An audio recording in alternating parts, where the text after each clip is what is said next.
Yeah? Okay. All right. This is part 2 and the final part of a 2-part series of lectures on section 8 of Why I Am So Wise.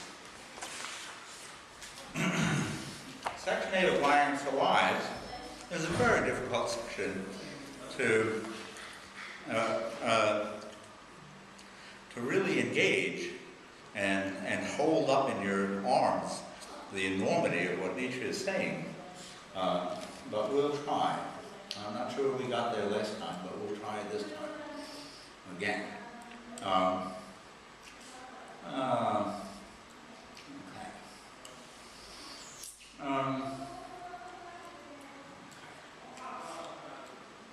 Look at this sentence. I'm going to start with this sentence.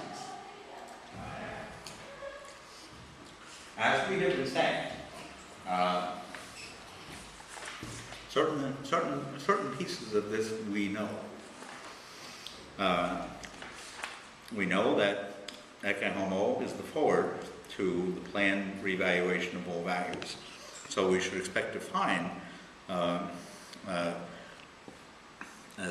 presentation of the current set of values that he's concerned are bad values, and a reversal of those somewhere.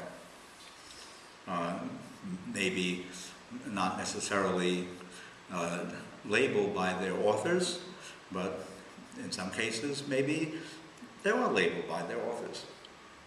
In this particular case, the value that he is concerned about changing is this value, the value of sympathizing with others.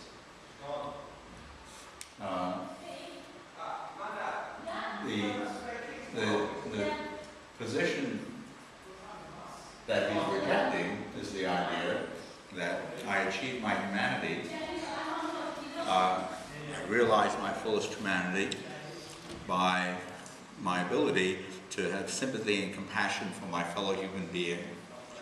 And the person in particular who advanced that position was Schopenhauer in a book called The Basis of Morality.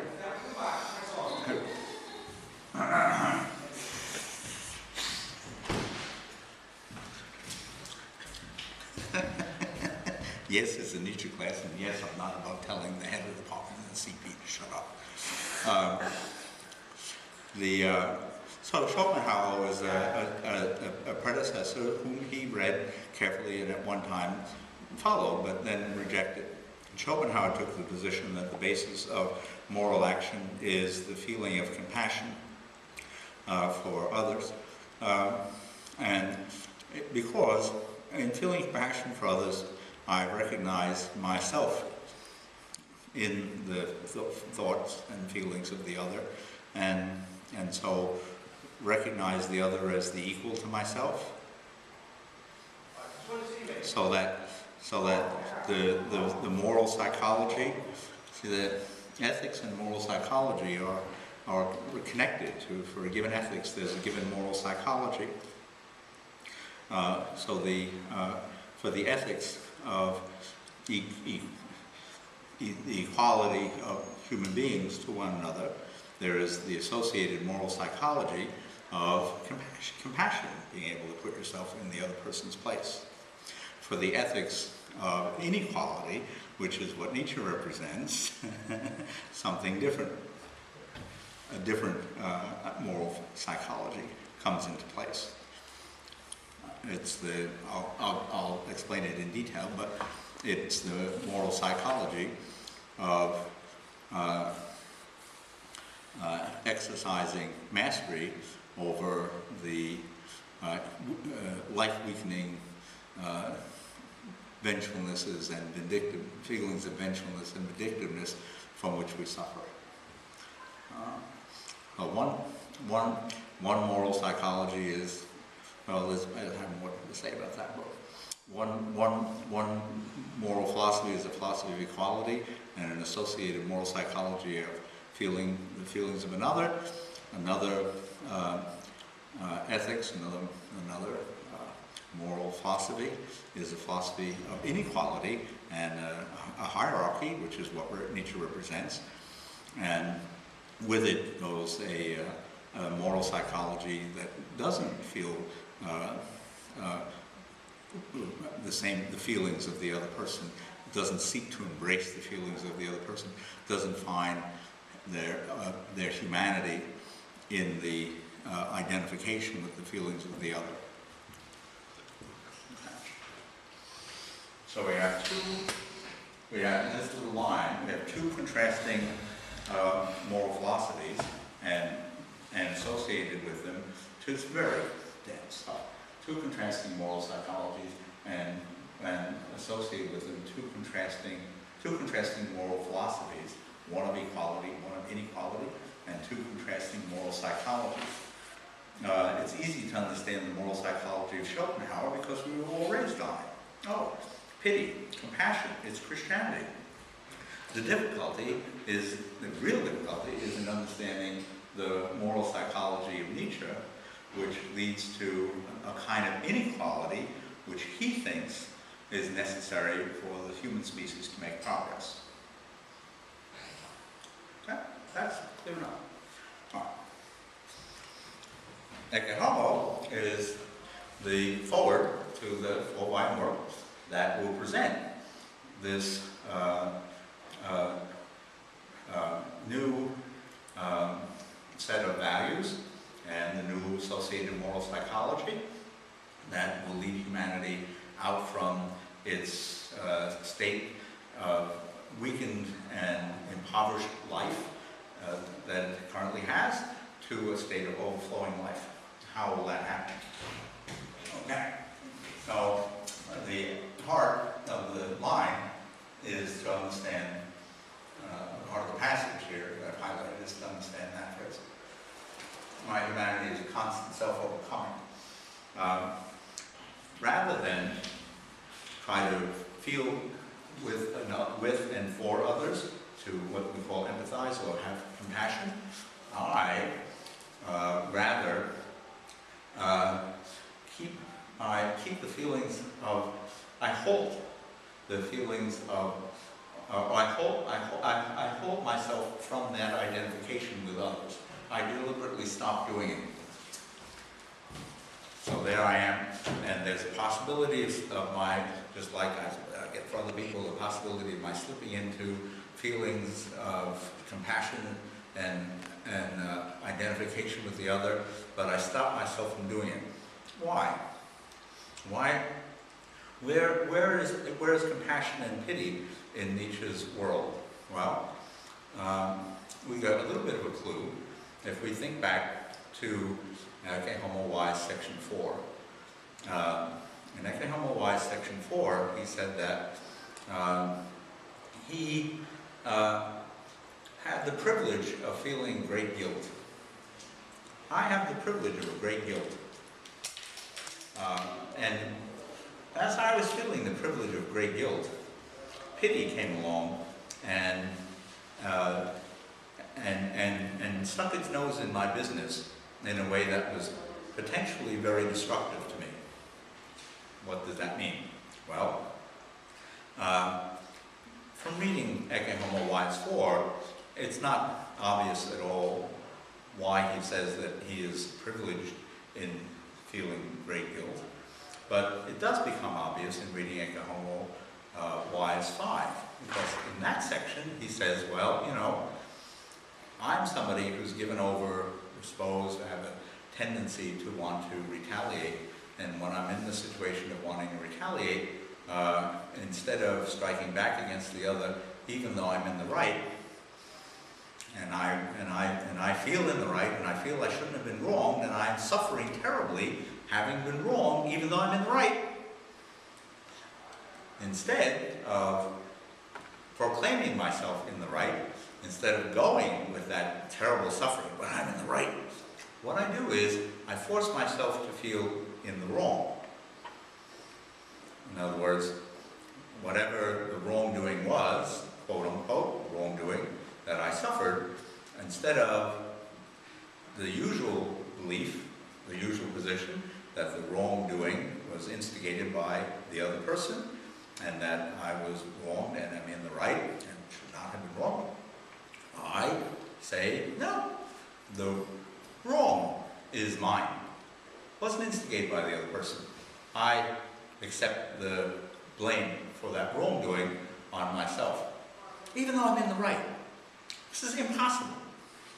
This is a mental conflict that he deliberately constructs for himself that's almost impossible to achieve. The guy does something wrong to me, and instead of, and I'm filled with first-order psychology, more than even the ordinary person, of being in the right and feeling that I was wronged and being entitled not to be wronged, and yet I force myself to say, yes, I was wrong. I'm in the wrong. It's my wrong that is the error in this situation, not the wrong of another person. And I do that because the more I say, I'm guilty, I am the wrongdoer, the more I master that feeling of having a right not to be wronged, the more I master my retaliation, the more retaliation goes under that mastery. If we understand the compulsion to retaliate as the distinctively human quality, then the characterization of what Nietzsche has done is man has gone under. I have made man in myself go under the mastery of making myself believe that I have committed the wrong, and even all the while feeling intensely I'm in the right. That's Wise 5. So here I am in Wise 4, talking about having having succeeded in doing this. And I have taken upon myself a heavy burden of guilt. And it is a privilege. Why? Because a weaker human being would not be able to overcome the feeling of being in the right to blame himself. A weaker human being would have got stuck there. Said, no, I'm in the right, I'm in the right, I'm in the right, I'm in the right. And I should not have been wrong, and I'm entitled not to be wrong. And would have been stuck in that essentially Christian mindset. But I wasn't stuck there, because I was stronger. And I was able to master the feeling of being in the right, and master entitled not to be wrong, and master those feelings with the psychological strategy of making myself believe that the wrong was my fault. So doing, I master those feelings. Humanity goes under that mastery. It's a great privilege. Along comes Christianity. Pity, he says, intruded into this situation destructively. What did pity do? Pity came along and said, I feel so bad for your suffering that you are wronged while being in the right. Pity does just the opposite. Whereas the will to power, the desire, as weak as it is in us, to master ourselves, not very robust, but it still exists. Christianity comes along and does everything it can to undermine that movement. And instead of helping me to conquer the feeling of being in the right, instead of helping me to conquer having a right not to be wrong, what it does is instead is it says, oh, I feel sorry for you, I so pity you for the suffering you must have of having been wronged while in the right. Pity puts its emphasis in exactly the wrong place.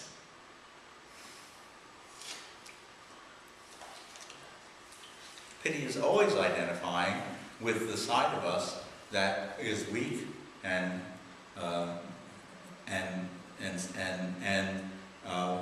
crippled, and wants that weakened and crippled side to continue, because pity is really, says Nietzsche, a vengeful psychology. It doesn't want to see the exercise of mastery that strengthens life and makes us beings of overflowing life. It doesn't want to see life flourish. Its whole point, and we're such diseased beings that this is who we are, its whole point, the whole point of pity is to make sure that the mastery over our weaknesses never takes place. Its whole point is to try to undermine any effort at that mastery, just so that it can maintain life in its crippled and suffering, weakened state, and say, thus I avenge myself against life by having made sure that it stayed crippled. Now that's the point. It's very complicated stuff. It really is. It's very extremely. The hard part.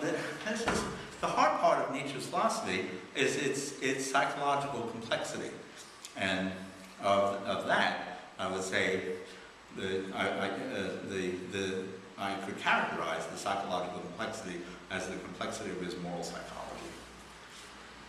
That is brutally difficult. Okay. So, now, I know that, says Nietzsche. I've encountered other human beings, and I see that someone, let's say, who's been wronged, is full of the feeling of being in the right, and having a right not to have been wronged, and having an equal entitlement not to be wronged, and wanting to get back. But I'm not going to identify with that suffering. I'm not going to extend myself to identify with that suffering of that person. Oh, and you're in the right. You must be suffering terribly.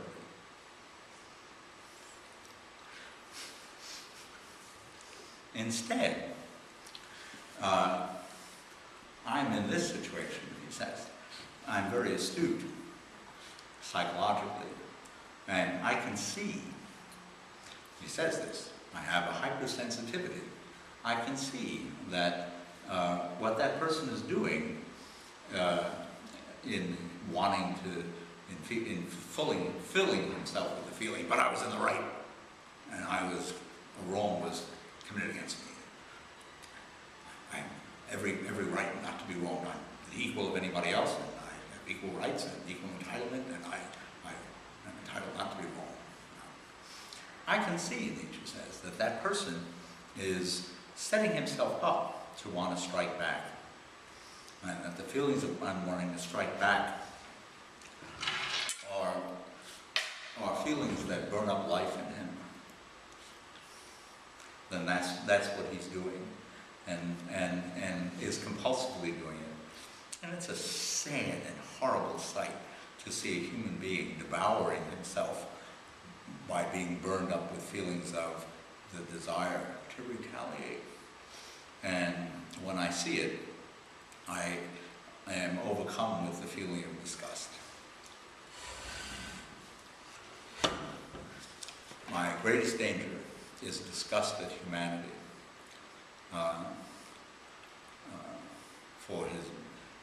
we can limit his scope of that disgust for the sake of this talk to his awareness of humanity's vengeful hatred of life and seeking to see life weakened and crippled.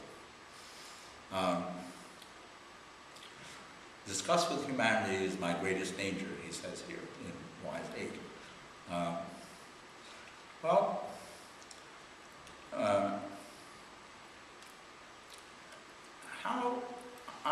I would think that how Nietzsche comes to be so insightful into the psychopathology of retaliation and renunciation all goes back to his father and the exploration of the psychology of his father that he describes as himself as already dead, himself as on the lowest rung on the ladder of life, and all of the thoughts and feelings of retaliation and renunciation that he feels as someone of weakened life himself. And this is an extreme. So here I am, says Nietzsche, as on the extreme of weakened life myself, and very, very, very, very, very given over to want to renounce.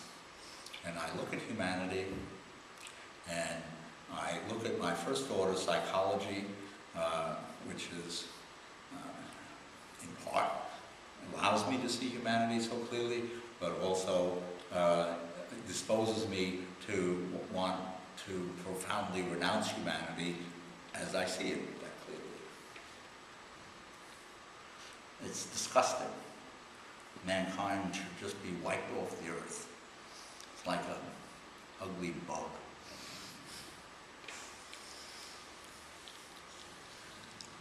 Plague. Assaulting life. Plants are beautiful. Animals are beautiful. Humanity is a black blight, cancer. Well, and Nietzsche is very disposed toward profound feelings of renunciation. So disgust with humanity is my greatest danger. Okay. But I know that my disgust, if I were to really surrender to it, it would devour me. And that's my problem. I really have to master that disgust. If I don't,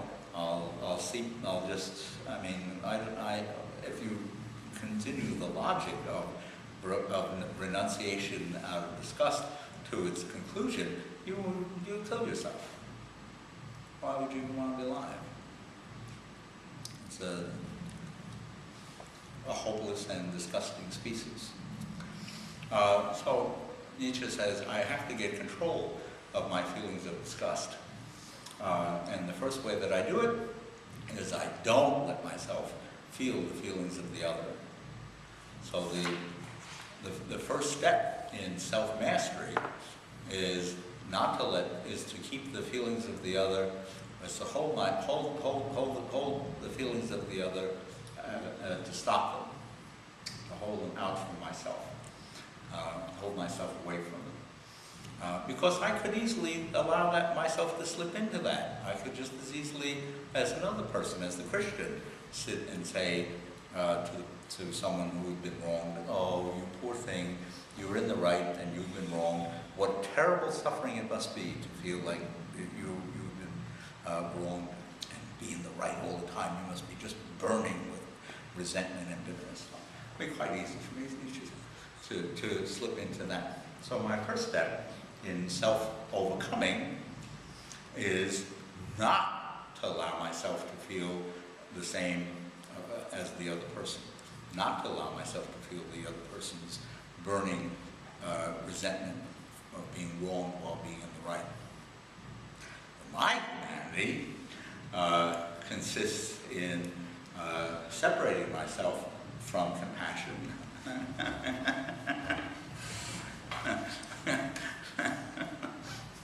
Because I don't want to see humanity continuing.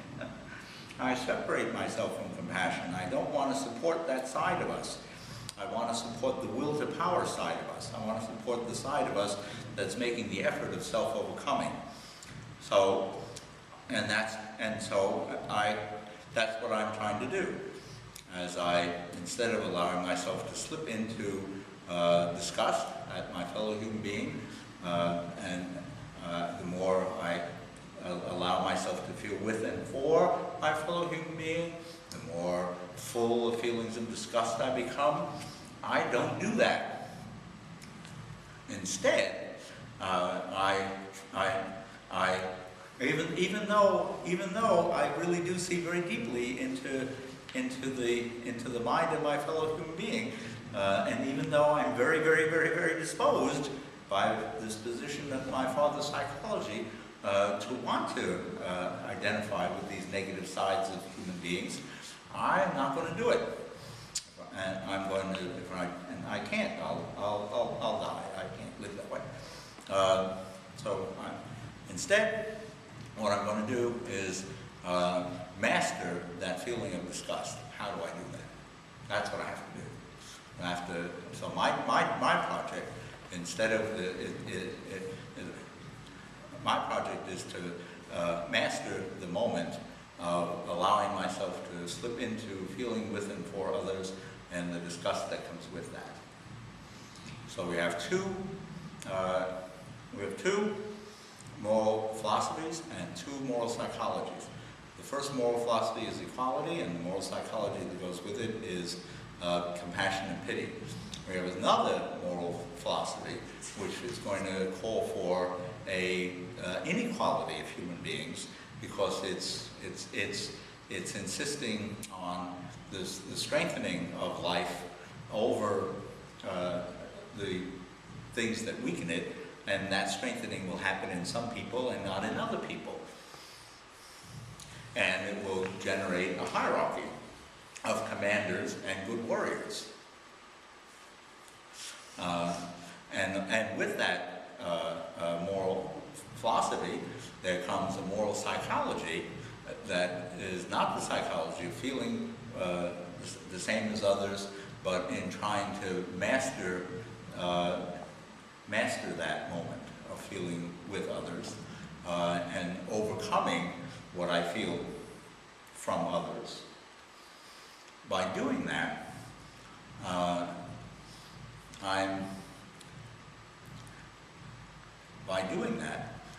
since the disgust that I feel is burning me up, it's part of my endowment from my father. It's part of what destroys life in me. It's part of what's weakening me. I fill myself up with these feelings of disgust. What I have to do, or what I'm doing, is trying to make myself feel in control of disgust, so that my relation to fellow human beings is to overcome feeling the same as they feel. I'm trying to overcome feeling the same as they feel because I'm trying to overcome the disgust that goes with that. As I'm overcoming that disgust, I am creating life in myself. So that my moral psychology is a moral psychology of self-overcoming to master a life-destroying compulsion of disgust. And by mastering that life-destroying compulsion, I'm mastering a weakness of life in me, and I'm strengthening that life against that weakness and becoming a being of overflowing life. So we have the psychology of mastery, of self-mastery, that brings me to becoming a being of overflowing life. And as I become that being, I'm also introducing into the moral order of the world hierarchy.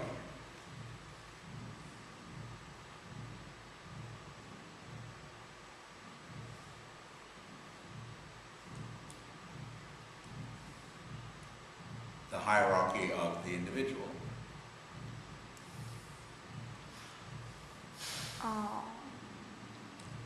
Amanda, you have to put the camera on Chloe. If Chloe's going to answer, because nobody, here are two things. One, nobody believes that I have a classroom full of students. B, no one can believe that the brilliant questions come out of such young students. So you have to if Chloe's going to ask a question, you have to put the camera on Chloe so she can ask the question. Mental hierarchy, that is. Probably better if you put it on closer to her face. Mental hierarchy, so what he wants to achieve is? What? Mental hierarchy. Not sure. It's so comprehensive that limiting it to just the mental life might be saying too little. It's a psychobiological hierarchy in which, by the exercise of psychology, I am creating myself into a being of greater abundance of life. So he wants to be on the top of the hierarchy just to satisfy himself. No, he doesn't. He's creating that hierarchy. It doesn't exist yet, and it won't exist unless he can do it. So he tries to create this hierarchy just for what aim? For what aim? Solely so that there should be something beyond self-preservation. Yeah, and So it's the thinking behind it is a new interpretation of evolution, or a new understanding of what it is to evolve, in which human beings take responsibility to develop life in themselves. So he wants to be the leader or something?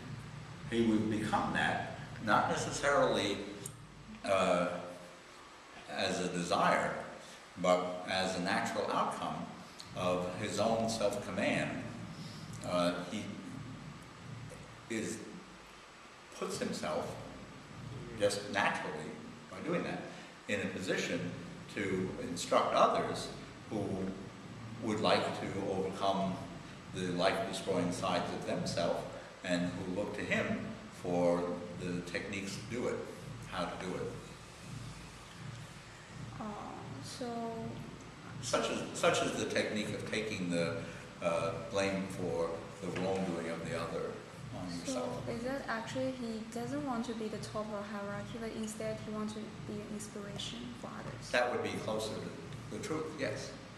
Okay, and another question that... But it's hierarchical. Okay. That's the whole key.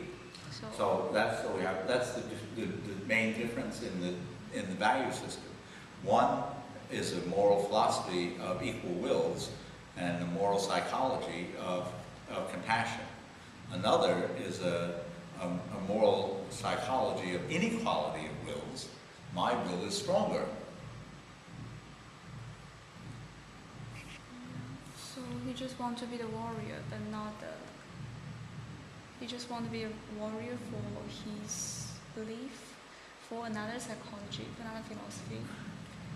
Yes, but I think this is the right answer to your question.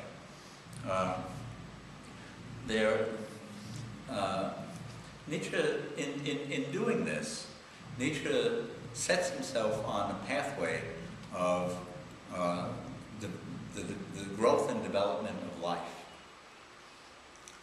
Whereas on the one hand, there's the human being, full of resentment because he's in the right, although he's been wronged, and angry about that, and full of thoughts of striking back. On the other hand, is Nietzsche's self-mastery that would,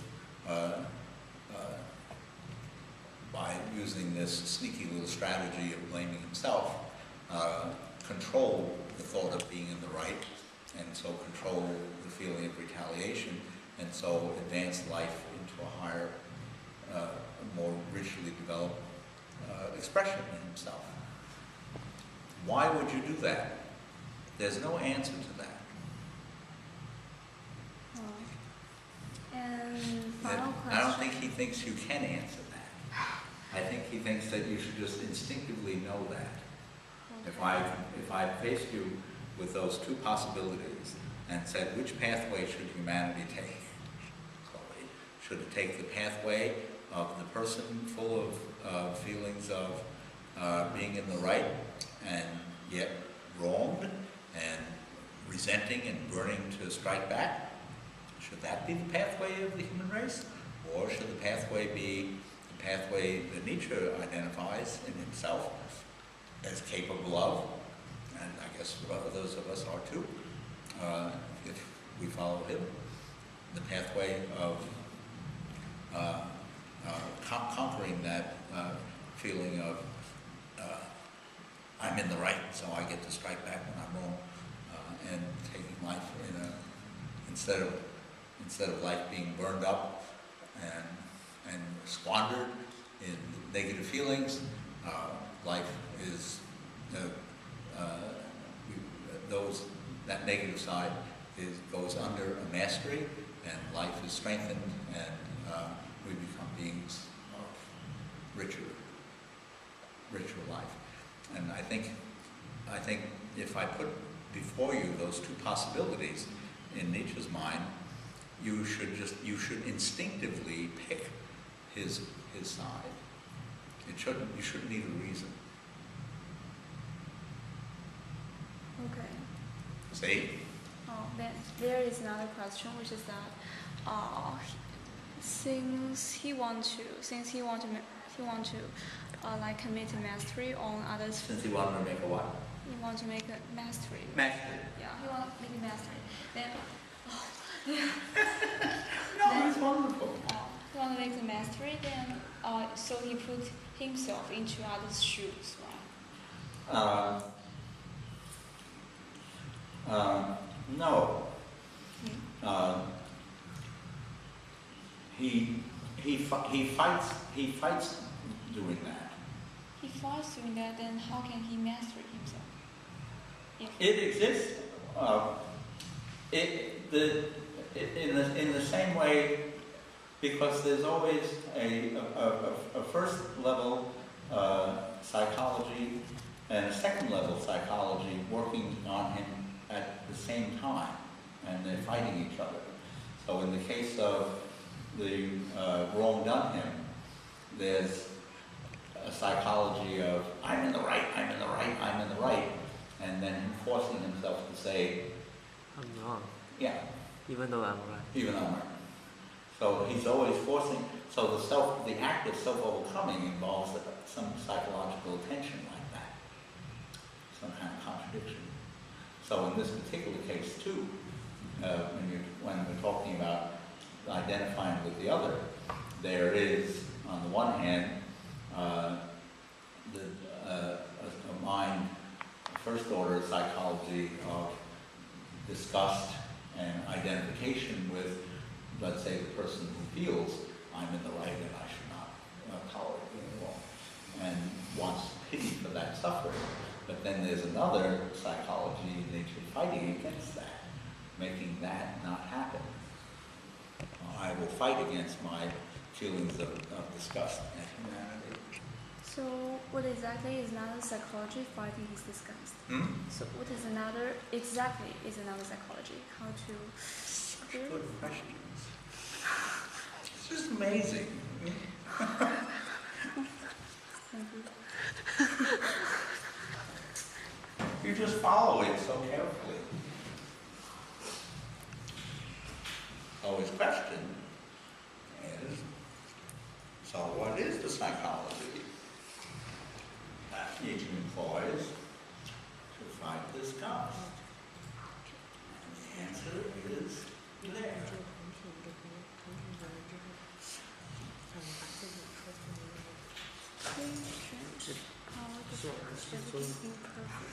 Here. Remember I said that he did sometimes have the phrase Dionysian wisdom, and we are in the chapter titled Why and So On. So this is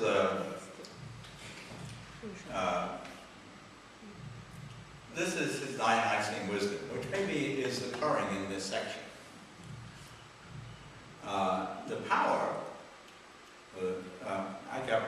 I added some material in brackets here. I need a quick pointer. So I need these brackets, the square brackets, are alternative translations, but this parenthesis occurs in Nietzsche's text. These brackets are alternative translations of the German. Dionysian wisdom is the supreme or highest strength. You could translate strength as power in the German script, but I just did that to give more options to understand it. You could just read it without the bracketed material. the supreme strength to feel that everything imperfect and everything that suffers is necessary, worthy of eternal repetition. The psychology is the psychology of feeling that the least man is necessary. I overcome my disgust by feeling that it can't be changed. He can't be changed. He is necessary, and his being necessary means that I'll formulate it because the mere thought he is necessary is too much of a mere action of, is too much of a mere process of the mind abstractly and intellectually. I need to make the thought of his being necessary a more active agency of myself. And I will do so by formulating the thought of his necessity in the most actively agent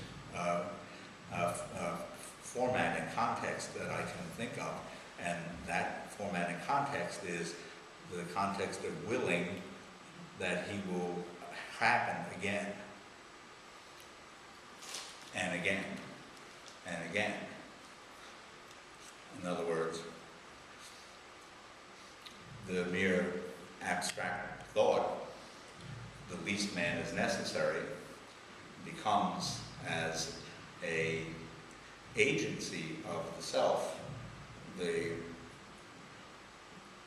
more active process of willing that the least man, that's happened in the past, the last man, happen again, and in the future, because I can will forward. So I will the least man of the past, the last man of the past, forward into the future, and not just once, but again, and not just twice, but again, so that he always keeps happening. And that's an active formulation of the bare thought of his necessity.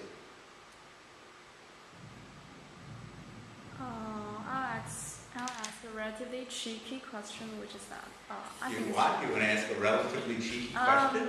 cheeky doesn't mean that it's very difficult or not. Everything is kind of very. Maybe I misunderstood it, but I think that isn't that a kind of self-preservation if you want to happen again and again.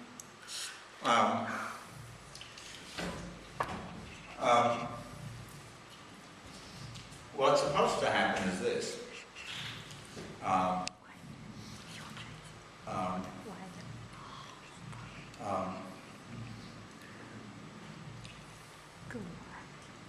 What's supposed to happen is this.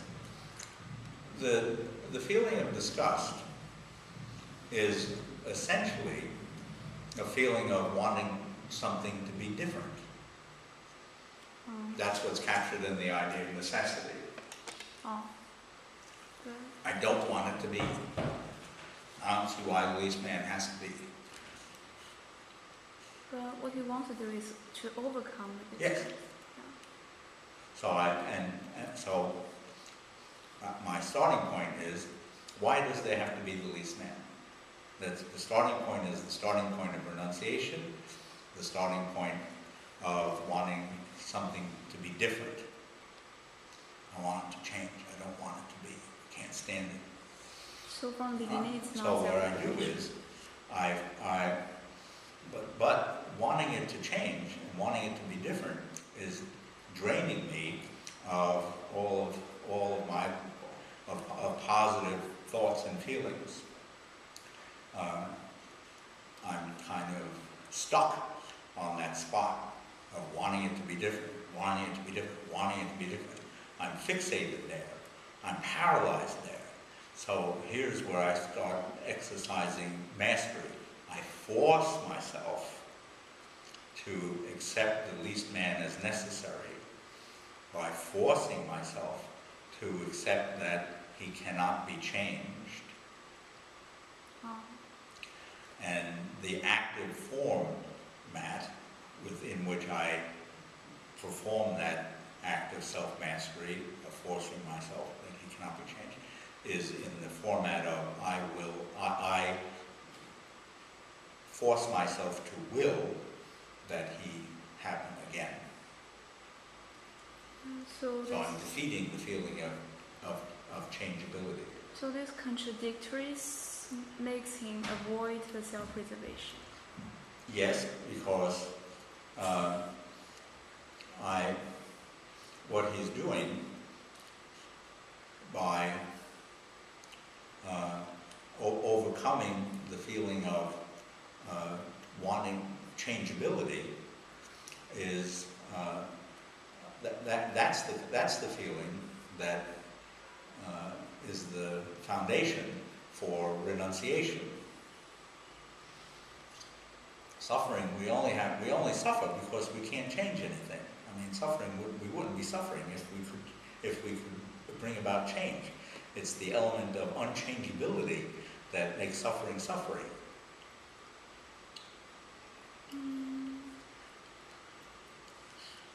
It's the element of unchangeability that makes suffering suffering. So I try to defeat the feeling of changeability. I won't allow myself to feel it to be changeable. If I don't allow myself to feel it to be changeable, I won't resent it. If I don't resent it, the resentment is the life eating up emotion. If I can arrest my resenting of it, arrest my vengefulness against it, then I'll have stopped the process of life being eaten up in me, and that will lead me to becoming a being of stronger life. So that what's supposed to be happening is that as a double movement, I am simultaneously willing the necessity of the least man, willing is that he cannot be changed, and by doing that, fighting the feeling that's sucking up all of my energy that wants him to change because I'm so disgusted. And because I'm fighting the energy of wanting him to change, there is, at the same time, as I'm willing him forward, a steady development and growth of life in myself. Oh, I got it.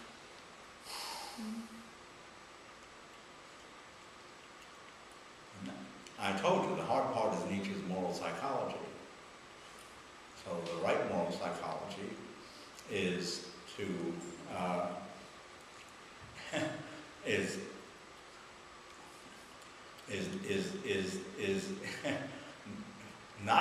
is for me not to want to change the least man. But that doesn't mean that I've abandoned the improvement of humanity. I haven't done that because the only way humanity is improving is through the single individual. I haven't given up wanting to improve humanity by not wanting to change the least man. All that I've done is put myself in the unequal position to anyone else of being in the foreground of developing humanity. Because by overcoming that disgust in myself, I am changing the human race.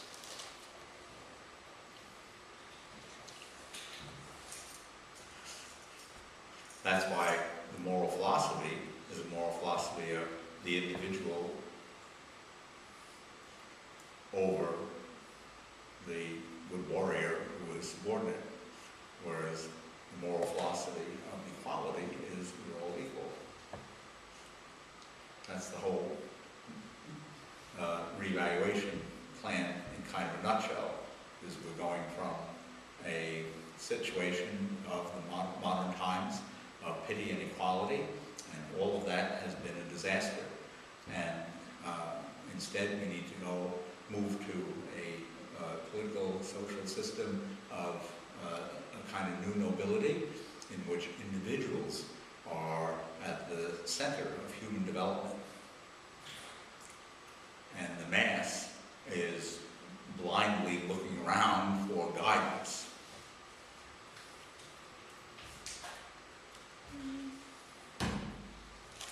So, because I realize it sounds like I've given up on trying to improve humanity by giving up on trying to improve the least man and willing his recurrence, but that's not what I've done. I just don't think that I can do anything about outside myself. The advance of humanity is through me, or through you, or through whoever is strong enough to do it, but not through us en masse as a race, as a species together. What we're doing in democracy, in equality, is continuing our decline.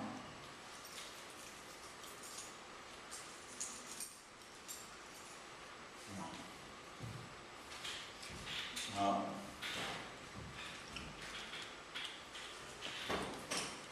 don't know if I much improved over the last time,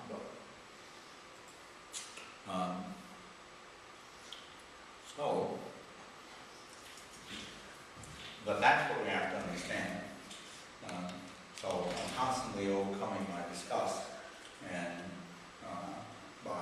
because I'm so exposed to it, and that I see that my disgust leads me into the direction of more renunciation, and I overcome that disgust through what, as Chloe asked the question, how is he doing that? It's through the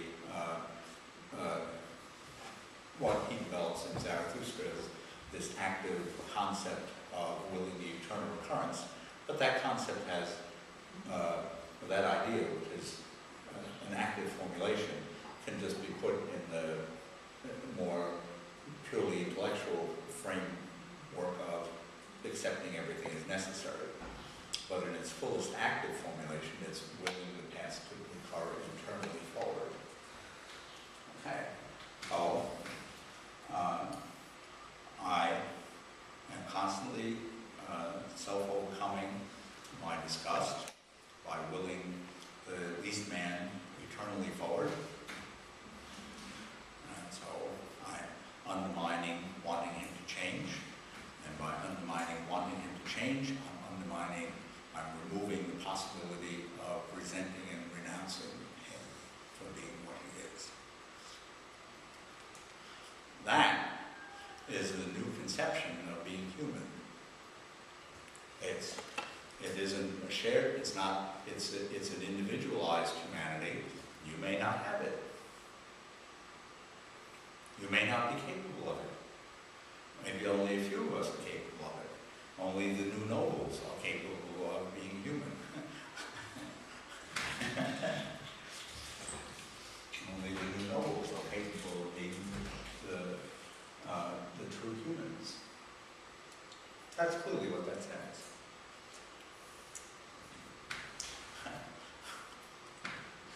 What else would you generate out of an individual self-overcoming except an individual humanity?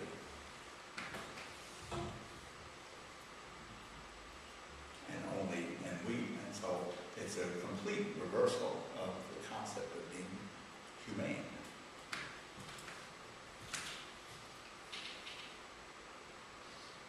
Now, this humanity binds me to the next person. This humanity puts me at a height. This humanity keeps me level and even. Connects me with the other.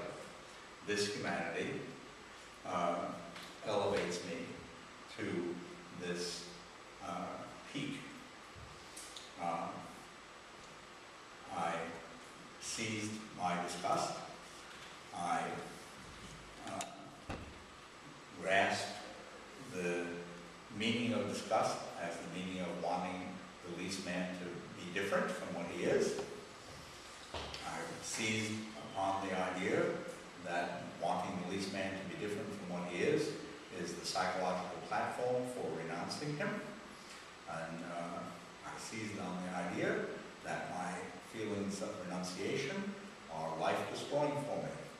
And I went all the way back up that ladder, and I said the key in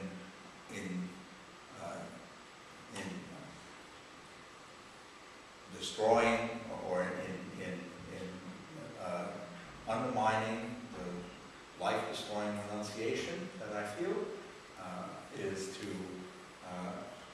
get hold of the feeling of the changeability of the least man. And I get hold of the feeling of his changeability by forcing myself to will that he has to be. Because that's, after all, what's discussed. But a form of wanting something different. It presupposes wanting something to be different. So if I so that's what I did.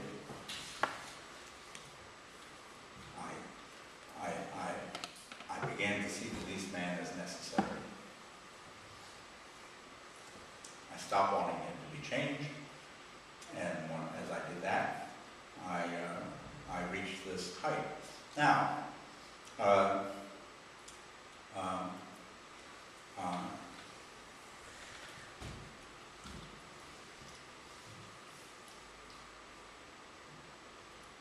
as my disgust at the least man, as has come to me as an extreme potential that I inherited from my father in his weakness of life, all that we talked about through some epigenetic pathway associated with his father's weakening life that came to him because of his brain disease, and that came into Nietzsche epigenetically. As I am on the one side, a really a person really disposed to the feelings of disgust to a terribly extreme degree, then however extreme that is, it's 180 degrees on the other side of that extremity that my achievement of overcoming disgust rotates. So how powerful is my overcoming of disgust?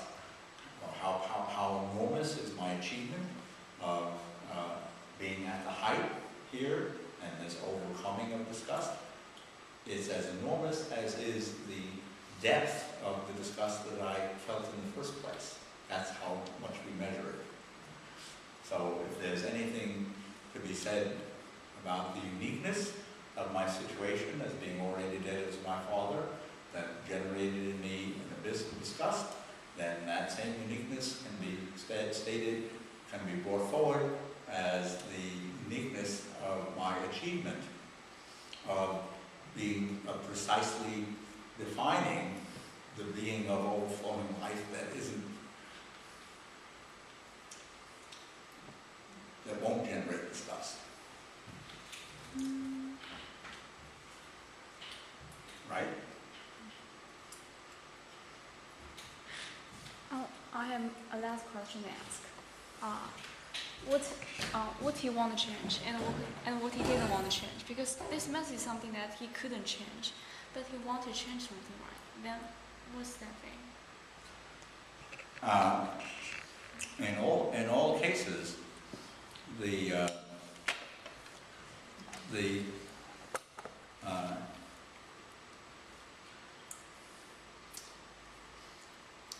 object that he's getting a hold of is a psychology in himself that is going on all the time. It doesn't stop. It's in every thought. And it's a psychology of feelings and ideas and thoughts and formulations and emotional identifications with the hatred of life, resentment against life, wanting to see life hurt and crippled, wanting to be vengeful against life. And I have all of that, he says, because I'm such a profoundly weak being. I inherited this terrible lack of life force from my father, and as a weak being, weak things want to strike back. And I have to deal with this terrible weakness and the associated psychology of wanting to strike back for that weakness. And that's in me at every moment. And what I am trying to do is identify all the ways in which my aliveness is being eroded by these feelings of renunciation that are weakening me, and get a hold of the exercise of those feelings, find out how they work in me, when the occasions are that they come out, and beat the crap out of them. Stop them from happening so that I can stop the effect they're having on my aliveness that are making me so weak. And by stopping the agent, the activity of those feelings, I become a more alive being.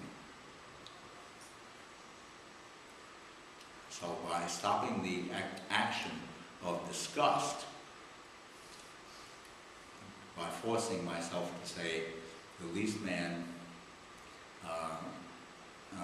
cannot be changed, I strengthen life in myself.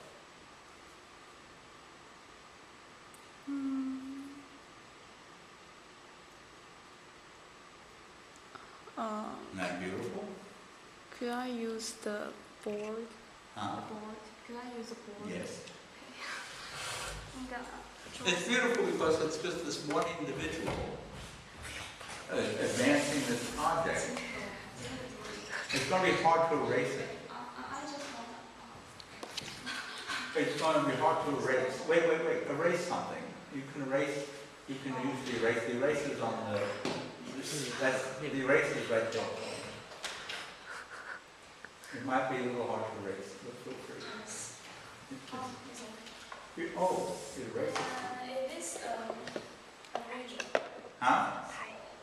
I can set a region. A what? A region set since it's born.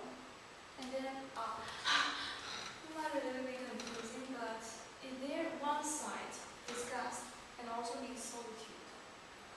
And the other side, which is 180 degrees, which is self-overcoming. Yeah.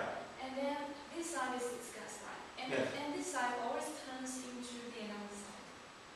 Right? If he makes it, that doesn't happen automatically.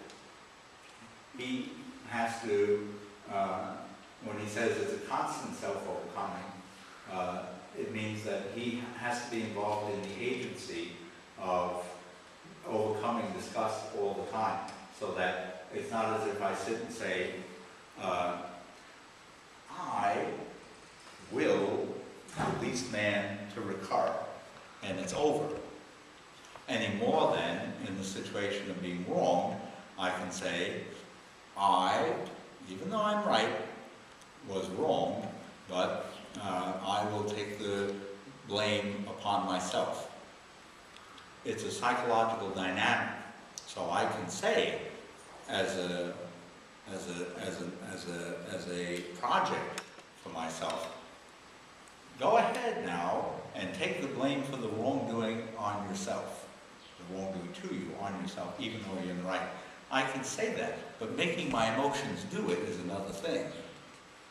Because my emotions are screaming the whole time, what? You're in the right. What? You're in the right. So it's a constant emotional conquest. Yes. So that's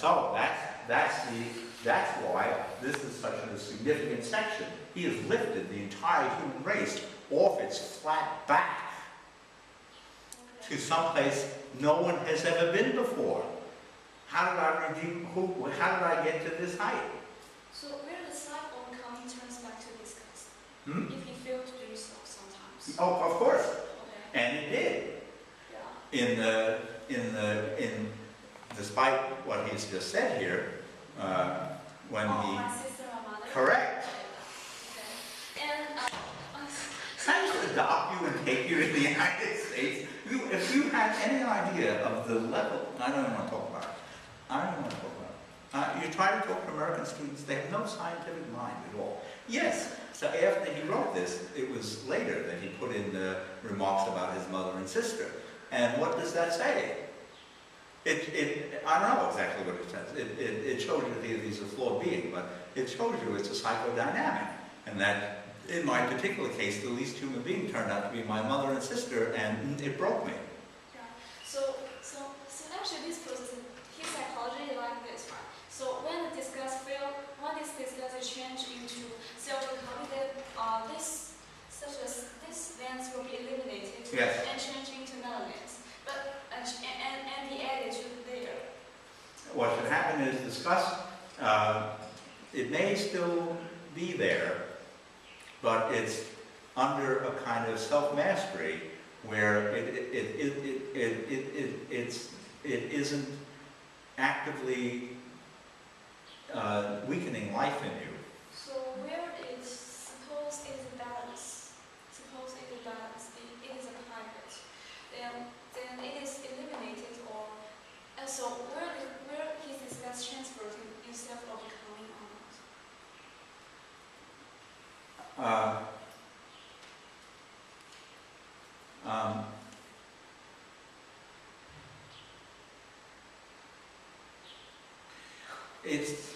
He still is aware of it, I think. He says things like, now I see myself beneath myself,